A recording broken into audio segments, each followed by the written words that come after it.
Kidney जब सिकुड़ने लगती है जब किडनी के अंदर कोई ना कोई इन्फेक्शन हो रखा होता है। एक सीकेडी पेशेंट की भी किडनी बहुत तेजी से सिकुड़ रही होती है और इसमें किडनी सिकुड़ने की जो स्टेज होती है वो 5 होती हैं। अगर आप अपनी सिकुड़ी हुई किडनी को फिर से नॉर्मल साइज में करना चाहते हैं तो आपको किडनी सिकुड़ने के कारणों के बारे में पता होना चाहिए, तभी आप इसको बिल्कुल नॉर्मल साइज में ला सकते हैं। आप चाहे कितनी भी दवाई खा लें, लेकिन जब तक आप अपने बेसिक सिम्टम को नहीं सुधारेंगे कि ये किडनी में जो सिकुड़न आई है ये किस वजह से आई है, तब तक कोई दवाई काम नहीं करेगी। तो सबसे पहले हम जानते हैं कि किडनी क्यों सिकुड़ने लगती है। किडनी खराब होने का जो मुख्य कारण होता है वो होता है हाई ब्लड प्रेशर। जब हाई ब्लड प्रेशर रहता है तो जो हमारी नसें होती हैं उसके अंदर खून बहुत गति से दौड़ रहा होता है और ये खून हमारी किडनी में जब फिल्टर के लिए जाता है तो ये किडनी को बहुत तेजी से क्षतिग्रस्त करता है। इसका कारण होता है खून की स्पीड।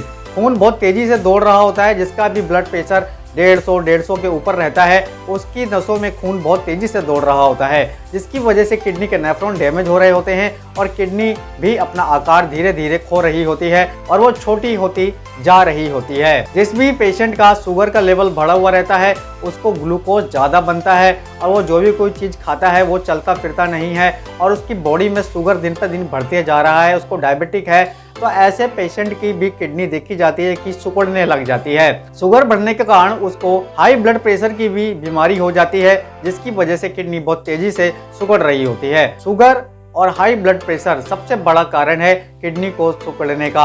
और भी कारण होते हैं किडनी सिकुड़ने के, जैसे कि कोई गलत मेडिसिन का प्रयोग कर लेना या एंटीबायोटिक टैबलेट का ज़्यादा इस्तेमाल कर लेना या पेन किलर मेडिसिन का ज़्यादा इस्तेमाल करना या स्टेरॉइड जैसी टैबलेट का ज़्यादा इस्तेमाल करना भी किडनी को बहुत तेजी से क्षतिग्रस्त करता है और किडनी का साइज सिकुड़ने लग जाता है। क्योंकि किडनी हमारे ब्लड को प्यूरिफाई करती है, हमारे ब्लड को डिटॉक्स करती है, हमारी बॉडी को डिटॉक्स करती है, तो ऐसे में किडनी के अंदर ही सारी चीज़ें, दवाइयाँ और जितना भी हम खाते हैं किडनी में ही हमारे ब्लड द्वारा फिल्टर होता है। हम जानेंगे कुछ आयुर्वेदिक मेडिसिन जो कि बहुत तेज़ी से किडनी का साइज नॉर्मल करती हैं। तो पहली मेडिसिन हमारी रहेगी मकोए।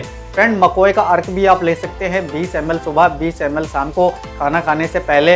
अगर मकोए का अर्क नहीं मिल रहा है तो आप पंसारी की दुकान से रो फॉर्म वाला मकोए ले सकते हैं। उसको धो करके सुखा करके और उसका काढ़ा बना सकते हैं। 2 चम्मच मकोए कूट करके आप 500 ग्राम पानी में उबालें। जब पानी 100 ml रह जाए तो छान करके सुबह शाम खाना खाने के बाद लें। हाँ जी, आप जब काढ़ा बनाएंगे तो वो खाना खाने के बाद ही लेना है, लेकिन अर्क खाना खाने से पहले ही लेना है। दूसरी मेडिसिन के बारे में जानते हैं। दूसरी मेडिसिन हमारी रहेगी पुनर्नवा के कैप्सूल। पुनर्नवा के कैप्सूल किडनी को फिर से पुनर्जीवित करते हैं, किडनी में चलने वाले इन्फ्लामेशन को रोकते हैं और किडनी में इन्फेक्शन जो हो रखा है उसको क्योर करते हैं। तो आप किसी अच्छे ब्रांड के पुनर्नवा के कैप्सूल ले सकते हैं। 2 कैप्सूल आप खाना खाने के बाद खाएं, 2 कैप्सूल आप रात को खाना खाने के बाद खाएं। आप कुछ दिन में देखेंगे कि आपकी किडनी का जो साइज है वो नॉर्मल होने लग जाएगा।